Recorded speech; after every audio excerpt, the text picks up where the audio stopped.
He is just a ward opposite me where I'm standing right now at the civil hospital, the largest in Ahmedabad. He has been in this ward since the time he was found. He was brought to this place.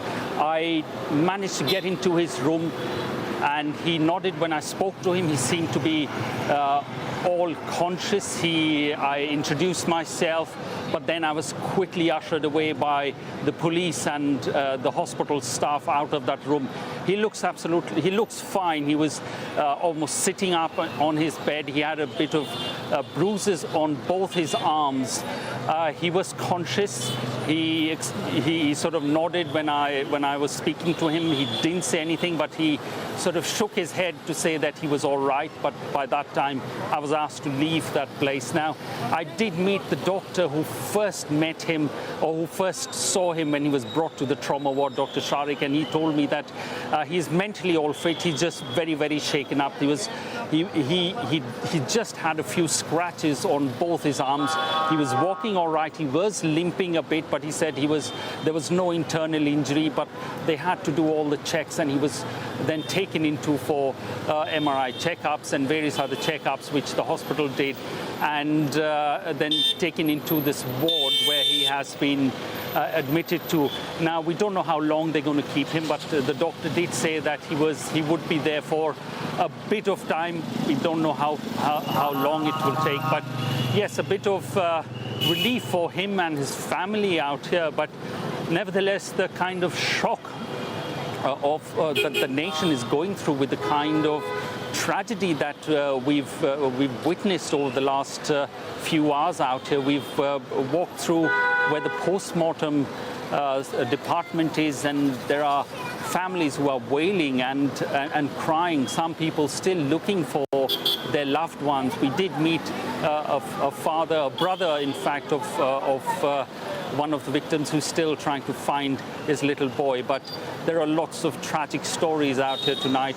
But sort of a good ending for Ramesh, who managed to survive this absolute inferno and crash and a disaster in the country. Yeah, I think, Neville, the survival of Vishwash Kumar Ramesh seems to be a miraculous one, when we've heard, haven't we, in the last 3/4 of an hour from the Indian authorities that he is the only survivor. 241 others who are aboard the Air India flight have died, they're saying, and dozens more, maybe as many as 60 or 65, also perished on the ground. Can you explain those figures a little bit more for us? Well, we did speak to some people out here who were standing at the morgue where the bodies were being tested for DNA and then were being handed over to, once they were identified, and given to the relatives. One of the persons told us that there would be several dead, dozens in fact. He put the numbers that to almost 300, including above 300, including those who had died in the air crash. So this plane which took off and within minutes crashed into a housing locality, which is basically very close to the airport, very close to this hospital, which has hostels for MBBS students. Those are doctors who are studying medicine. They were staying there. They were having lunch in one of the hostel mess rooms when this plane crashed into, parts of the plane crashed into it. We did hear from some of one of the survivors who were being taken out from after being treated. He was conscious. He didn't want to speak very much, but he sort of nodded to say that he was all right, but he had bandages over his head. They were very young students, very young, in their early 20s, who were studying medicine at the hostels in these blocks of flats where the plane came down. And there are people who believe there would be many more deaths in that place because of the kind of impact the plane had. It was carrying